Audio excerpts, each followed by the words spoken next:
Kevin's calf, how it kind of comes to a point and then it starts to come down. That's called the base of the calf. The base of the calf. All right. That's actually extremely important on where you're going to end your tape job. All right. So if I'm pre-wrapping, I always like to pre-wrap. Wrapping distal to proximal. Okay. Distal to proximal. That's helpful with circulation. That's why I like to do that.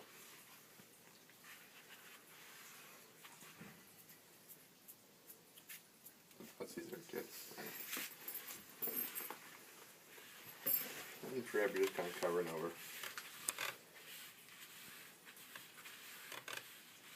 And what was the reason for starting from the bottom, working your way up? Circulation. Circulation. Yeah. If you're tight, if you're wrapping first tight down like this, you're gonna keep the fluid down. But you know, tighter, looser, bottom to top, distal to proximal. That encourages actually great lymphatic circulatory drainage. Okay. That's why I like to do it. Some trainers like to start up top here. Okay. I like it better in here, and it flows better too a lot with the pre-wrap. Going down, yeah. When you're going down this way a lot too, it's sometimes a lot harder to get your angles. Much harder, yeah. All right, so we're going to start what's called anchor strips. These are our starting points, and it's 3 to 4 anchor strips based on the size of the outfit. So if someone's got a smaller calf or foot, you know, I have a Messiah foot. It's a size 3. Okay, club. I might do 2 to 3 anchors, okay, or 3 anchors on her.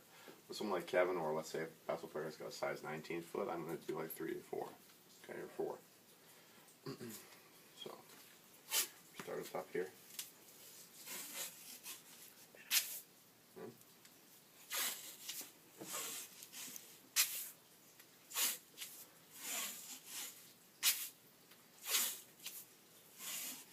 So there's 4 anchor strips.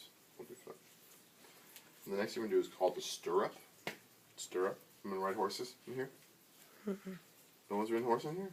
You know what a stirrup is? Oh, I know what a stirrup is, but I never. Well, yeah, I guess you. Yeah, you know, you get up in a little stirrup, put your foot in, hold your foot up. Okay. These stirrups are always going to go medial to lateral. Medial to lateral. And you're going to start posterior to the malleolus, or the most distal part of the tibia, right? To the posterior and most distal part of the fibula.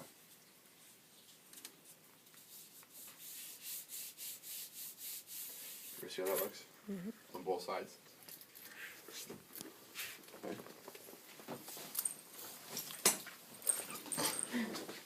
Oh, my bad, dude. You put it in your mouth. Awkward. Okay. Then we're going to do what's called a horseshoe. Okay. So we start above that bone as well. And you're going medial to lateral as well. Doesn't have to go all the way around. Okay. So that's what the horseshoe looks like. Okay, let's just go around towards the back. So the trees. Hold on.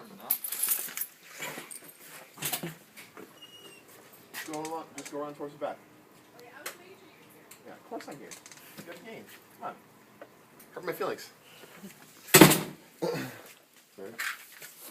So then we're going to repeat that 2 more times, and this is called a basket weave ankle tape. Okay, that's kind of the generic or the textbook name. So we're going to stagger the strips. Half on, half off.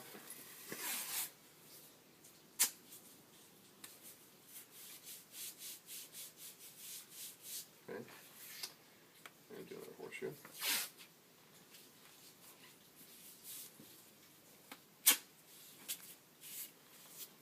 And again.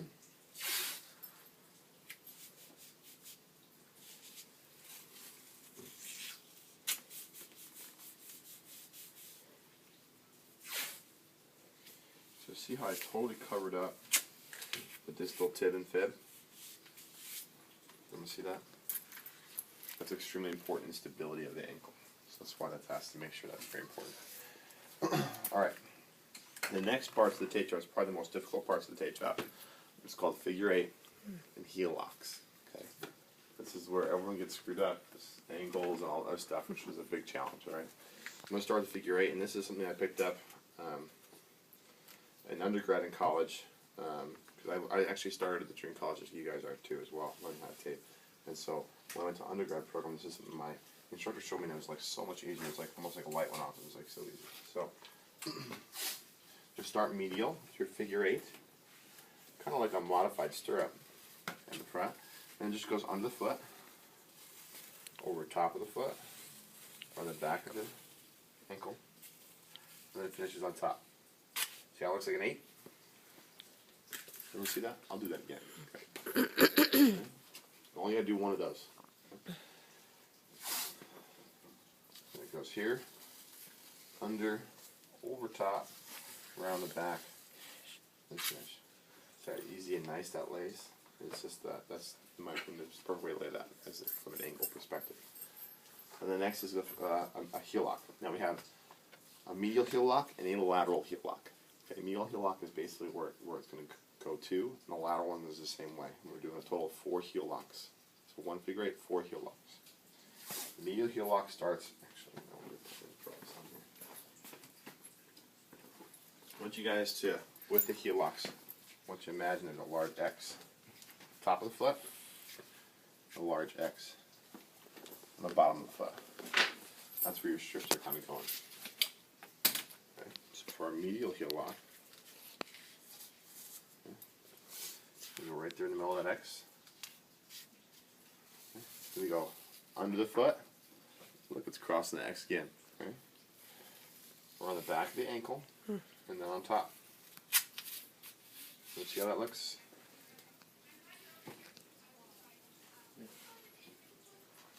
Then the lateral heel lock starts around that X2 as well. It's going to go around the back of the ankle first, then under the foot, and then on top. Everybody see that? And then I'm going to repeat that.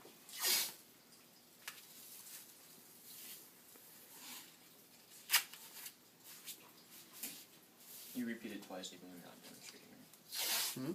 Did you repeat it twice even when you're not demonstrating? Yeah, I'll show you how I normally tape an ankle. Okay.